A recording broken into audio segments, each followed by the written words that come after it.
and who especially looks after all the technical things so the lectures can run smoothly. So thanks, Martin, and at least most of the time. I think we can start, huh? Yeah, thank you, Matt.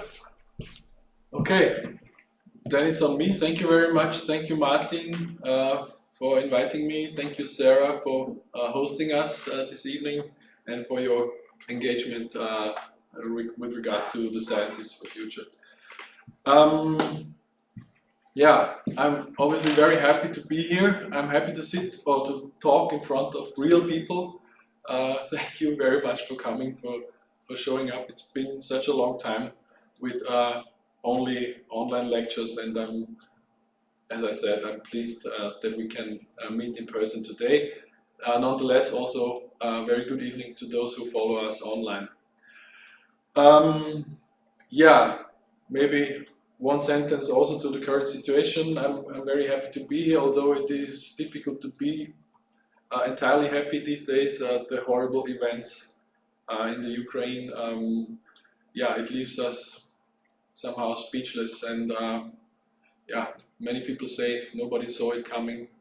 I don't know, I'm not a diplomat, but in some ways I have the feeling it's similar to the climate crisis. We all kind of knew there's something going on, but we all hope that it's not going to be as bad, and now we have to face this situation. Anyway, for architecture, and especially for urban matters, it is of course a big thing, given the fact that if you follow the news, you see that mainly the cities are targeted. Of course, they are the epicenters of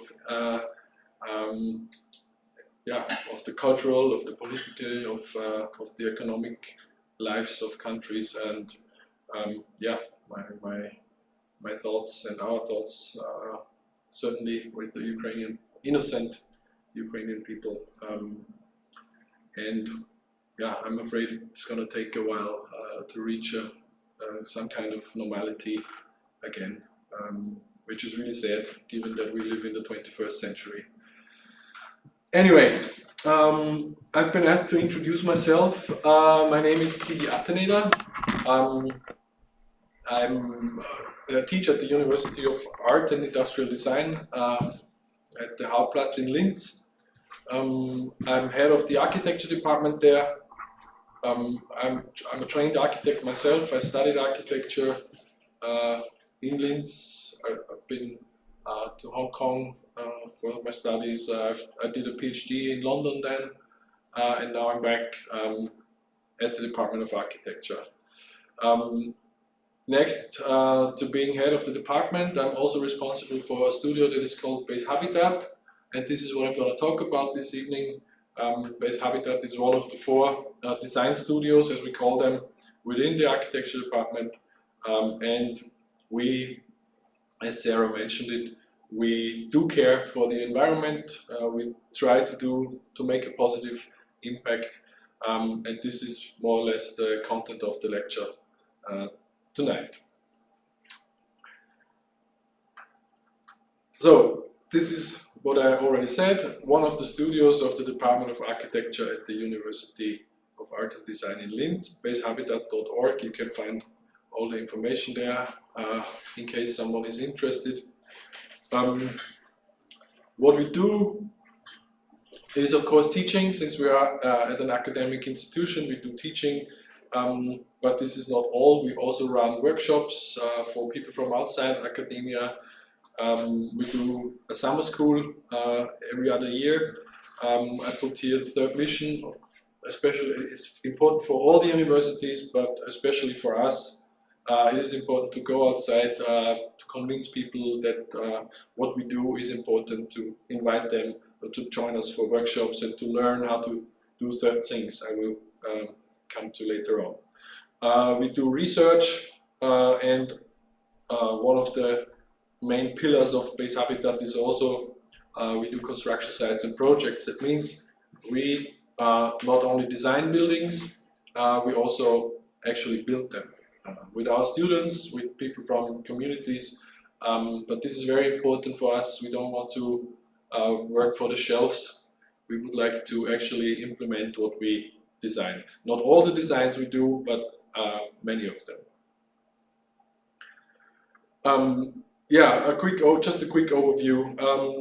We do have a master's program, Master Architecture with the extension BASEhabitat.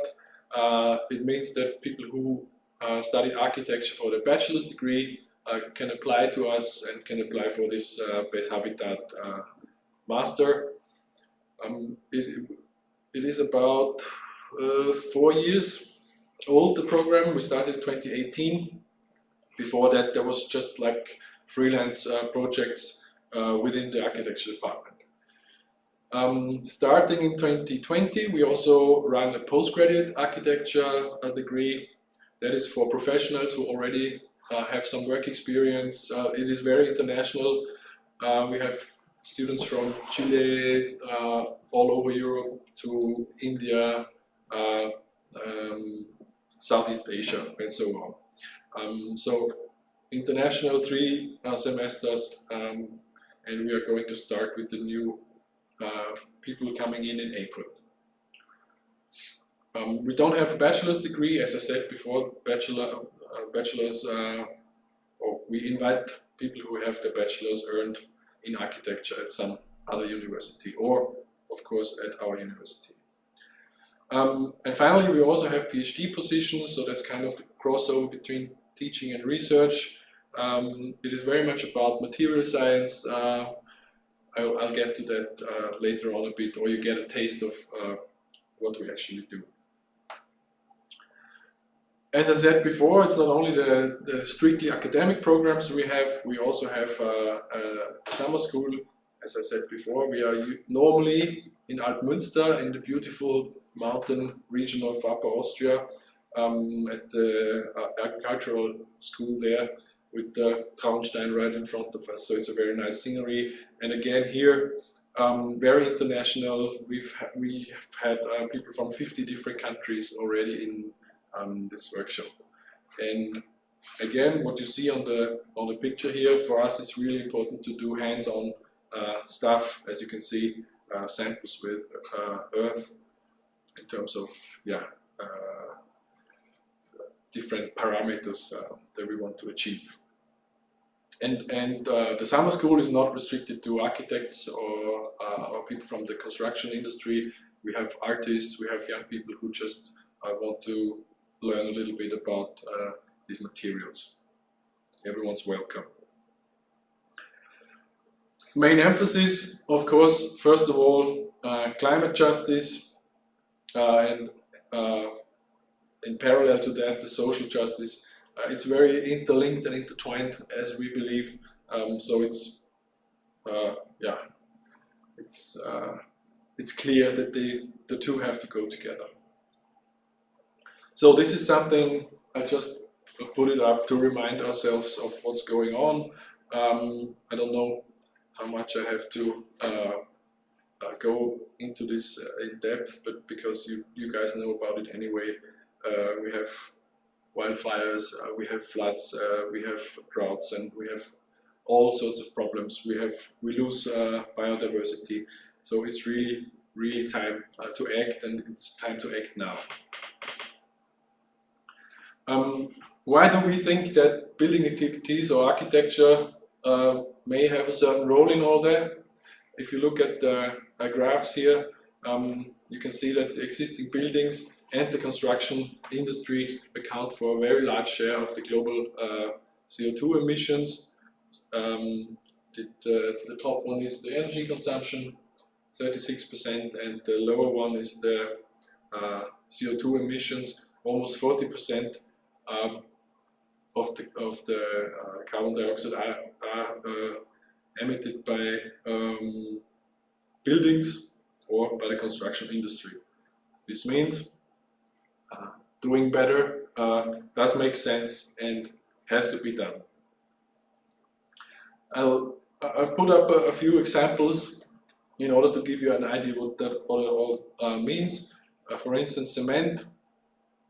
If you walk around in the city with your eyes open, you can see that, I don't know, 10, 15 years ago, buildings were still built with bricks. Nowadays, pouring concrete everywhere, even the really high-end and very expensive condominiums and things like that are built with, rubbish and not with sustainable materials. Anyway, cement, rapidly growing production, as you can see on the graph, about 4 billion tons a year, and they contribute about 8%, it depends on the study you look at, but 8% are quite a good number of the global CO2 emissions, which equals 2.8 gigatons per year. And interestingly, this is about 4 times the CO2 emissions of the air traffic. Everyone knows we should not fly so much anymore, or maybe not at all. We get the first students, by the way, who say, it's nice what you guys are doing, but we don't fly to overseas construction sites anymore. We say, yeah, okay, thank you for telling us. But that again gives us an idea of the relation of the construction and building industry to other fields of interest. 4 times the global air traffic. Another extremely important point is land consumption. I've put up some numbers here. They might have changed slightly, but it's also just to give us an idea of the numbers. 200 hectares per day in the EU, 12 hectares per day in Austria. We, meaning Austria, doesn't make it to the news in terms of European champions that often, at least not in football. But regarding land consumptions, we are kind of European champions, because none of the other countries uses or abuses so much of its land. And of course, the problem with the land is that it's not, if it's gone, it's gone. If you seal it, it takes at least 100 years that it recovers if it's done anyway. Because most of the time, buildings, parking lots and things like that, they're just left like they are. So they are lost for anything else, as I said before, biodiversity and so forth. And another statistic about raw materials in general, there's a prediction that we will see a doubling of the demand for building materials until the year 2060, which means about 170 gigatons per year. And of course, if we look at the materials, sand, gravel, metals, coal, less so coal, but limestone, wood, it's all again about materials that are heavily used in the construction industry. And I've mentioned social justice. It's also not rocket science, and we all know that. It's a graphic from Oxfam, that the famous 1%. It depends on, again, on the study you look at, but we look at an immensely unfair share of wealth on this planet, and it's existing and it's growing inequality. On the other hand, we have some social movements in a negative sense going on. We're confronted with individualization, with social isolation. Again, an example of the building industry, the flats getting smaller and smaller, not only because they are getting expensive, but we also have more and more single households. Depends on the city you look at, but it's about 50% of the people are single and live in single homes, and of course that is also a phenomenon that might not be helping the case of having a stable, vivid society or societies in plural. And of course, starting, I don't know, a few years ago, or maybe 1 or 2 decades ago, political division.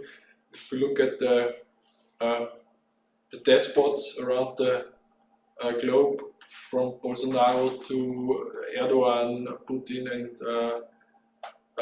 you name them, there's also political division. Trump, of course, who are not interested in having sustainable societies living together, about values like solidarity, but looking at themselves, building up new walls, closing borders and things like that. Here another one from particularly from Austria. It's more or less the same. The richest 5% own about half of the wealth. And of course, you can look at any study. Serious scientists will always tell you that societies that are unequal are not sustainable. Yeah, then this is from South Africa. We've had a construction site there. Of course, this is one of the eye-catcher photos. Then, when you have well-off neighborhoods, and right next to it, on the left-hand side, a shack dwelling, meaning people living in under horrible living conditions, extremely cold in the winter, extremely hot, 40-50 degrees in these houses, in these shacks in the summer. And next to them you have the swimming pools and the greenery. Not good. So what can we do? What should we do? What are we working for? I've split it up into large scale and into smaller scale. With regard to large scale, it is very important, at least as far as we can influence it, to curb the sealing of soils and to tame urban sprawl. As I said before, we use up all our land, our arable land. We need to get our food somewhere, and if we use up all our agricultural land, then of course we can not feed ourselves in the long run. And of course there are all sorts of social costs that come with them. You have to build roads, you have to build canals, and you have to bring electricity to people. People have to commute, and all of these negative effects. So it is really important to keep cities, to keep villages together, and to stop the sprawl. I've put up some brochures here from our department, because this is really one of the topics we've been working a lot on. We need to preserve and revive villages. BASEhabitat has for a long time exclusively worked in rural areas. This was a deliberate decision by my predecessors. We now also go to the cities, work in the urban areas, but it's still a strong focus of us to work in the countryside, not only in the global south, but also here in Austria. We all know, depends on where you come from, we all know the villages that are kind of empty in the middle. There are single family houses all over the place, but centers are empty, no pubs, no shops, nothing there anymore. This is one of the really important points. We need to stop that. We need to preserve the villages so that they are worth living environments again, so that people don't have to commute, that we need to have jobs there, and we need to have frequency there. We need to have people around and not ghost towns. Of course, as I said before, everything or many things are linked together. We need, of course, carbon-free mobility, especially, as the picture says, especially in urban areas, but of course also in the countryside, although it's sometimes difficult or more difficult there. But especially coming from Linz, I don't know if you guys are from Linz as well, but coming from Linz, we are particularly sad when we look at the situation. We still discuss West rings and Eastern rings and whatever rings, and we build new motorways in the middle of the city. If you look at the West Ring project, the tunnel ends right in front of the railway station. You will have 7 lines spitting out cars, thousands of them, right where the railway, which is particularly stupid, because the railway station, of course, would be one of the vehicles that helps us to tackle the climate problematic. Yeah. So carbon-free mobility, we kind of work in the other direction. I have the feeling everything is on the car. Of course, then from the political side, they say, yeah, no problem, because we will have electric cars, but the problem is electric cars also use up space and don't make the city friendlier. We need less cars in the city and more people. It's as easy as that. Also, very important, we need to take care of our green spaces. Again, an example from Linz. I don't know if you know that, at the Google up there where the mini golf court used to be, it was green land, and all of a sudden it became a building ground. Now there's the project there, of course there are luxurious villas and flats going to be there. There's so much talk about these green stripes that are so important for the city to bring in fresh air and things like that, to help the, again, biodiversity, to allow animals to travel from A to B. And what we do is to interrupt and to cut off these green spaces. Maybe a positive example, but what we also should do is, of course, to support local and regional small and medium businesses. We have enough transnational corporations who make an awful lot of money, especially in times of a virus, because then everything is sent online from somewhere to somewhere. But of course it is important to support local businesses, because this is where when the money stays in the region, and this is also an economic aspect to the whole story.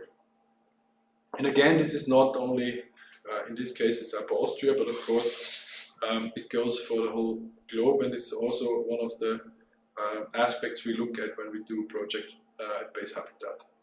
And finally, looking a little bit more to the global dimension, we need to preserve and create places that are worth living everywhere in the world. It doesn't make too much sense to only care about our own spaces. As I said before, we're not Mr. Trump who builds up walls and thinks then nobody's gonna come. The problem is, at some point the walls have to get taller and taller, and people will still come. You can see it here. We have the climate catastrophe, we have other things going on, and of course if people do not have a living where they are, they will go to other places. So one of our goals is also to create such places everywhere in the world. Two strategies are of course necessary. First of all, we've already messed up so badly that the climate has changed and is changing. So we need to adapt architecture and building activities to the already changed or changing climate. Well, there's a typo, sorry about that. So there's this 1.5 degrees. I'm not very optimistic about that, but maybe Martin knows more about it. Anyway, we have to adapt what we are doing, and the other thing is we need to get sustainability and circularity as frameworks for everything we do into the system in order to prevent the climate catastrophe to go on like now. Small scale approaches, I've put it up in words here because I hope we're gonna see what I've listed up here on the pictures I brought that are I'm going to show you later on. So first of all, use, renovate, maintain and gently extend existing structures. For us in architecture, in our architecture department, it's very important to care about the things that are already there.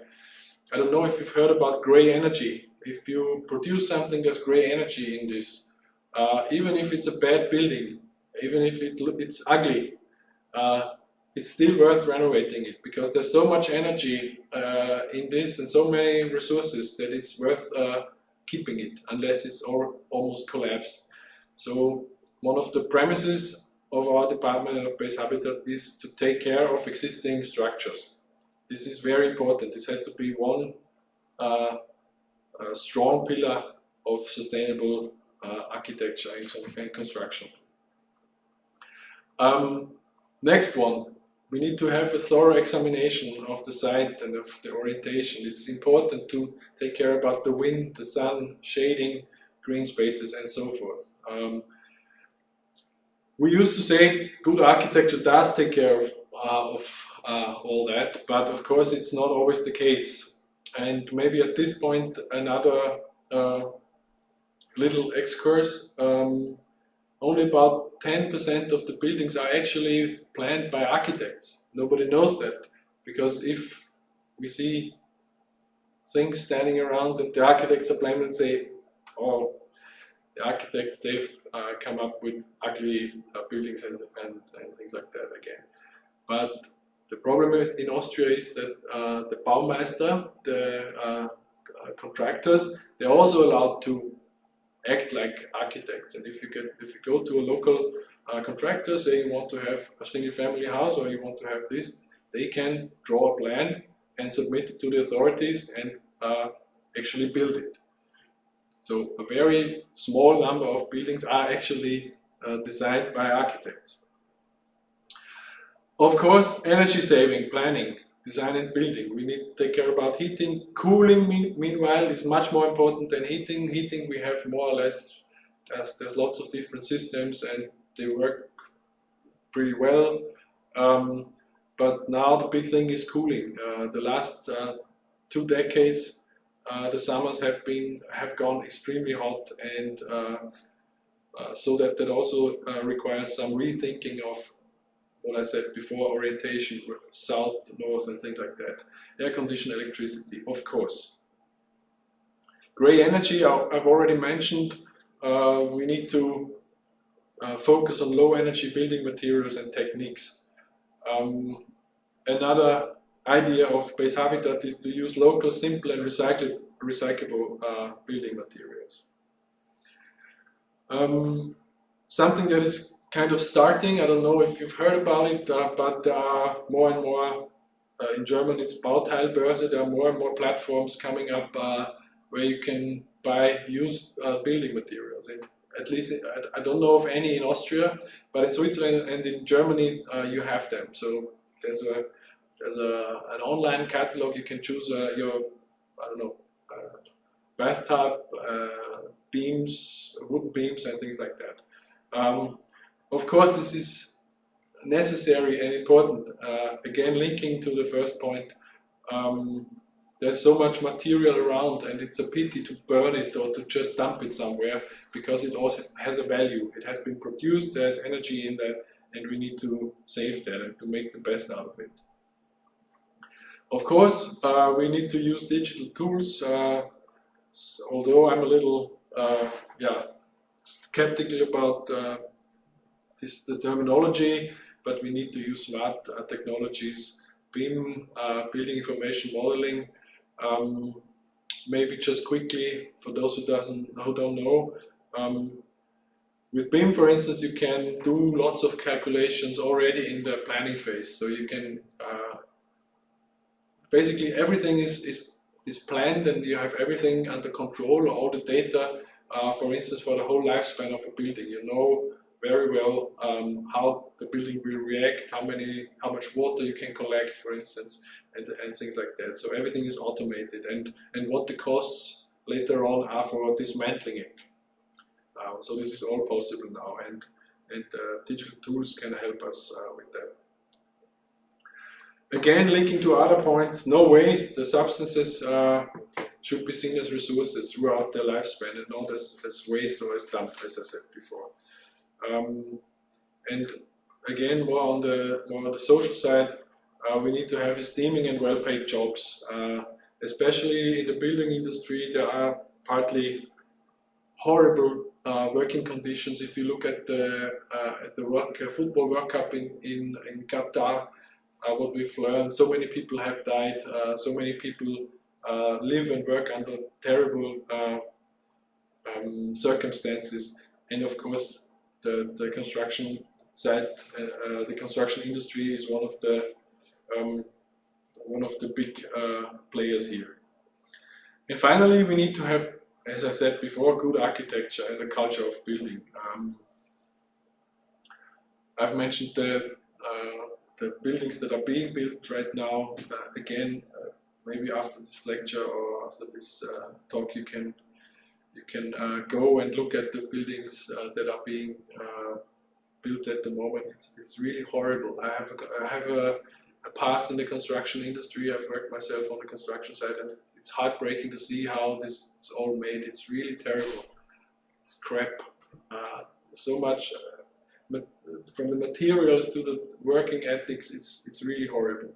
And then there are positive examples. If you look at Vorarlberg, for instance, they've managed to establish some kind of a building culture, of building that includes everyone. That includes carpenters, and they talk on eye level with architects, with people who want something being built to develop solutions.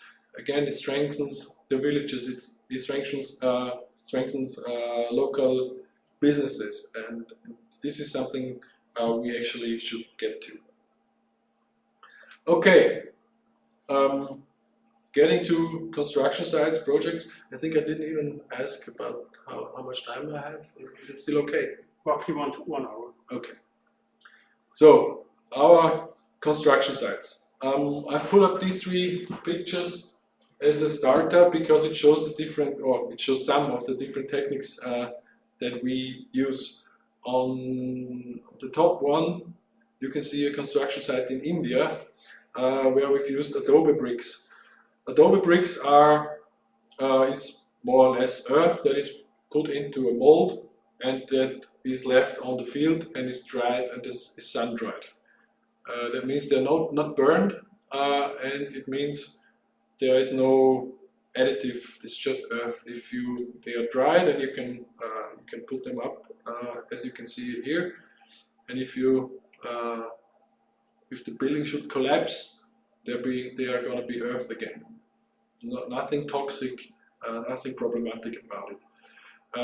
I can give you an example. We did a workshop in the AFO, Architekturforum, by the way, always worth a visit, Architekturforum Oberösterreich. We did a workshop there, and we needed bricks, and we didn't have one ourselves, and it was a rather short notice, so we bought one from a Lower Austrian farmer who found them somewhere in the stables. 120 years old bricks, adobe bricks. We put one of them because we wanted to do an experiment in a bucket of water. The next day it's gone. It's completely dissolved. You can pour it on the fields, and it doesn't do any harm. If you do the water away, compress it again, put it in the mold, it's gonna be a brick again.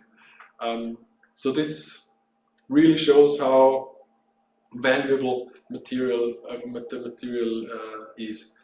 And maybe just as an explanation, the bricks that we are used to, that they are burned.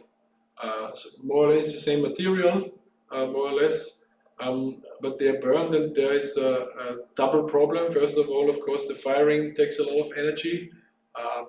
Unfortunately, the burnt bricks are not much better than concrete in terms of its energy consumption. And the other one is there are chemical processes evoked that then change the material somehow. So even if you crush them, it's not the same material as it was before. So adobe bricks, you do molds, earth inside. Of course, you have to do experiments, but the lovely thing is earth is everywhere around no matter where you go. There's hardly an earth you can't use.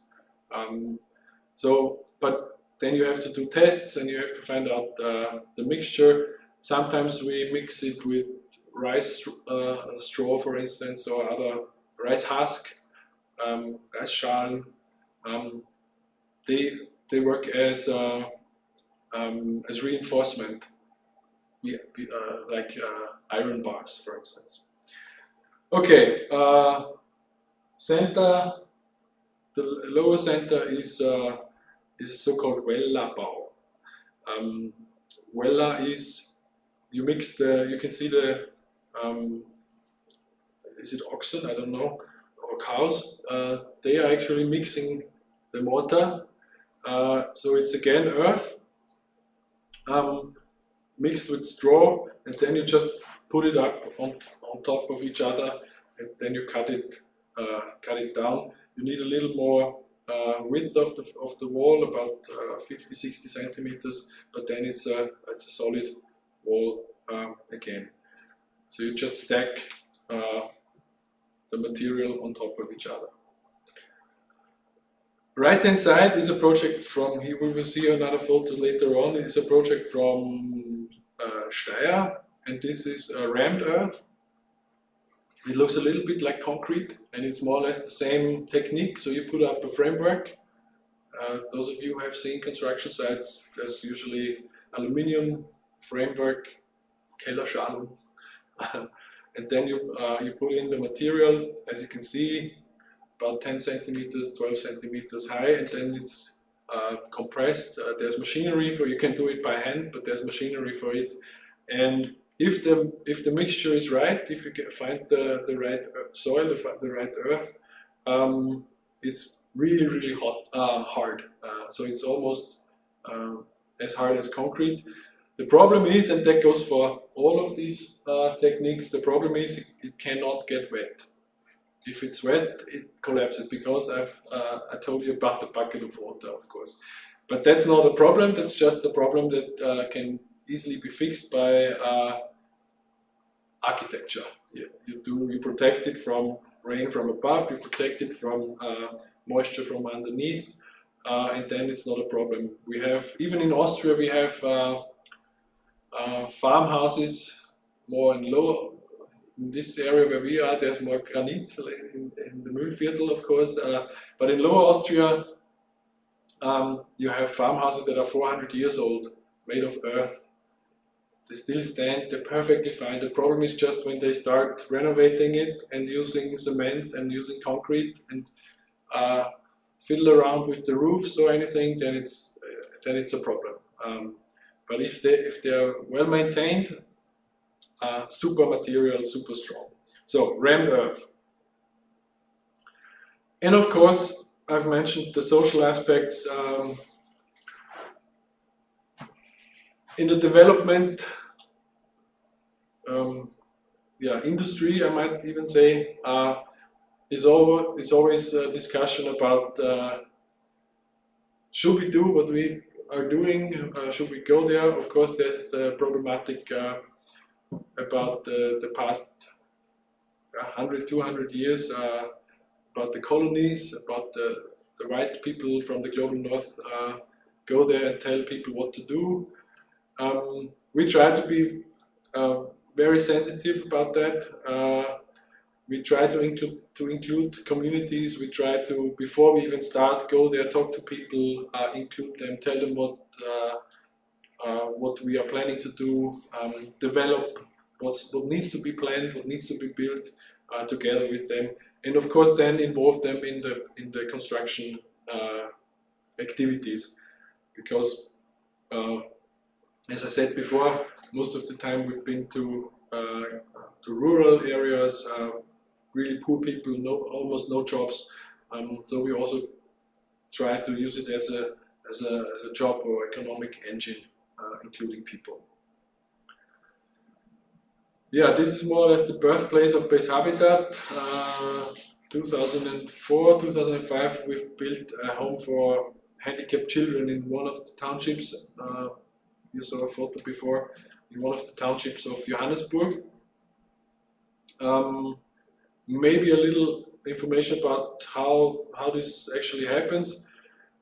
Usually we are approached by an NGO, can be an Austrian NGO, can be an international one, who wants to build something, or they say we need this and that, we would like to build some infrastructure, and then we get into talking and negotiations, and if the project makes it till the end, then there is something like this here.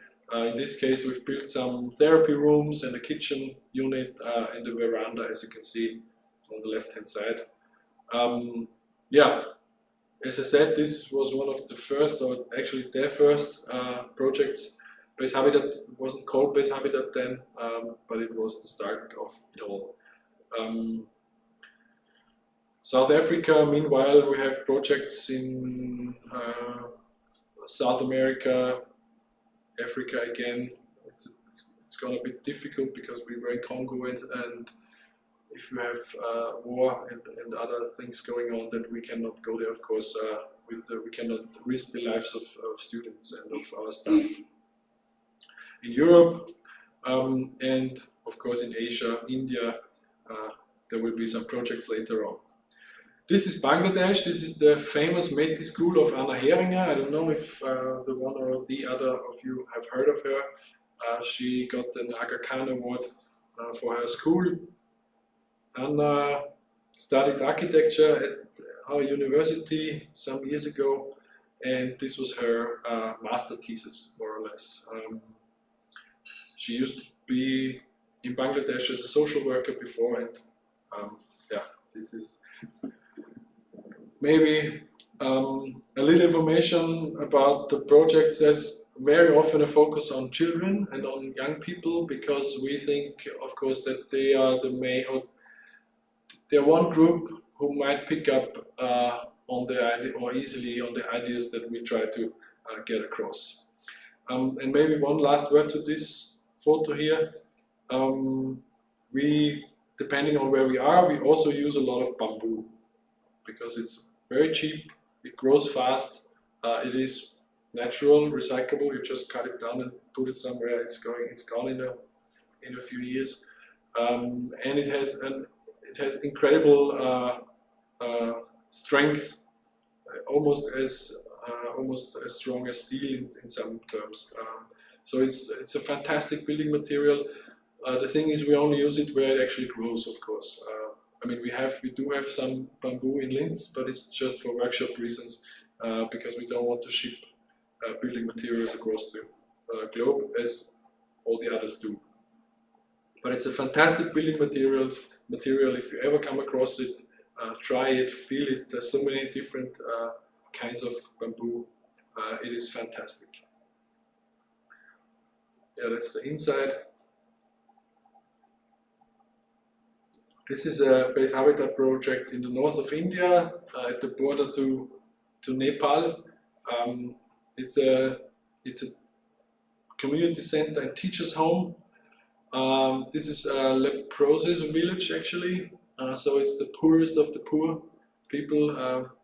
Some people even don't want to go there, which of course is a big problem for this village, because they also don't have teachers. Because if someone is a teacher, which means you have already a certain standing in the society, don't stay there. You go to the next city, or you go to Delhi or wherever.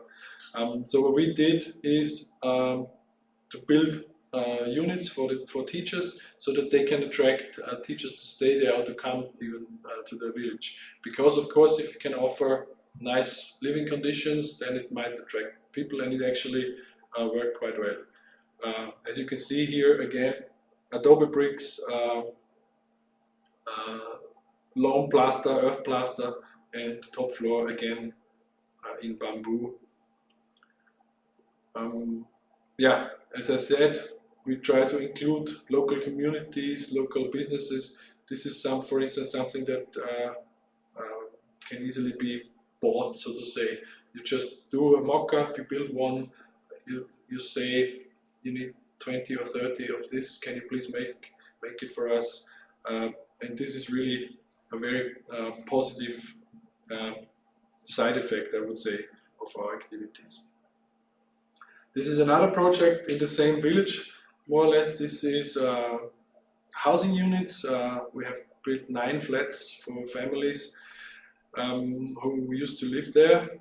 The problem with this area is when I don't know if you remember, I think it was in 2014-15, the earthquake in Nepal. And this is so close to Nepal that they were affected from the earthquake as well.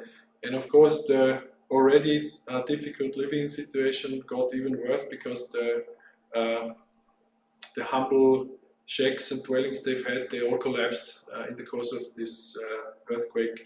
And this is what we've built them.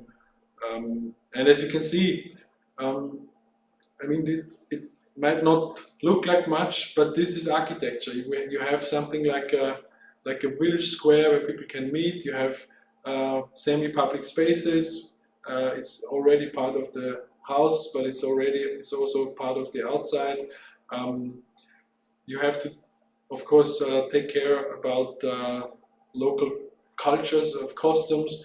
In many parts of the world, especially in the global south, people would like to cook outside. They don't want to cook inside.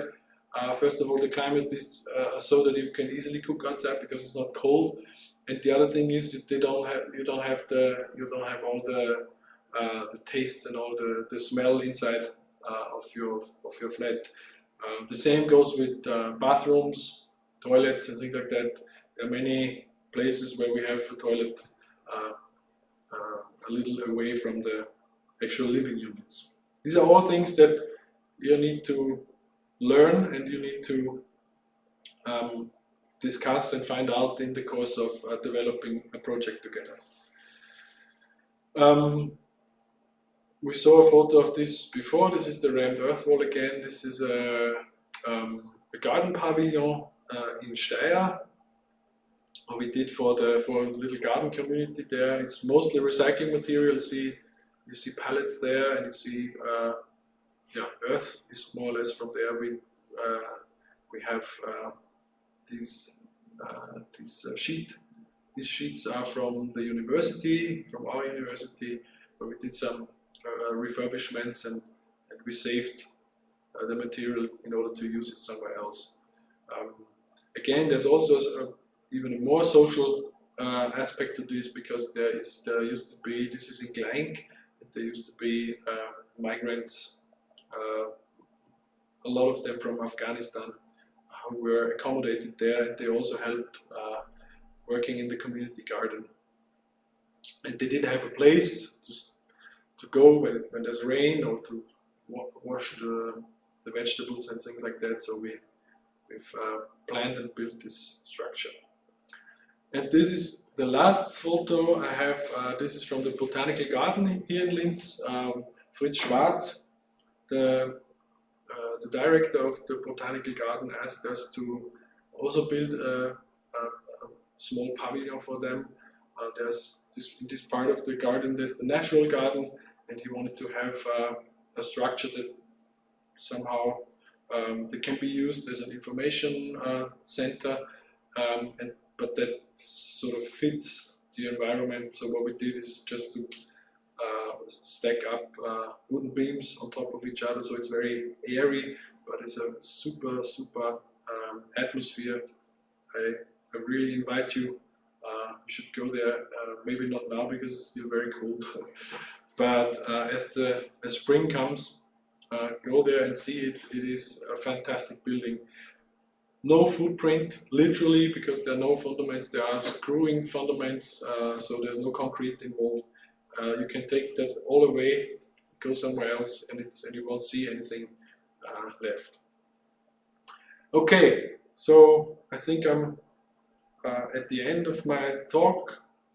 Maybe just as a wrap up, two things very important for us: climate justice, social justice. The two things go together for us.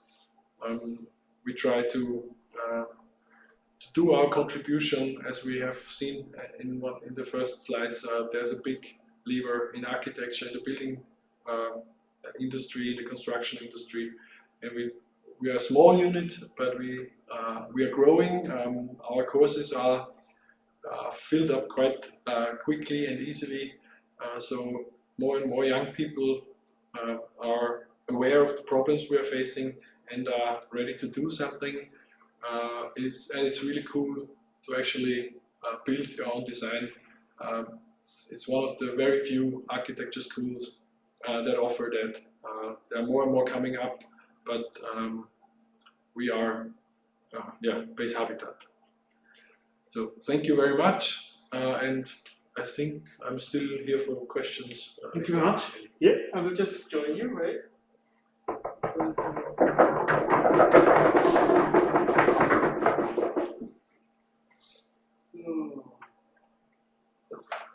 Okay, I'll just just do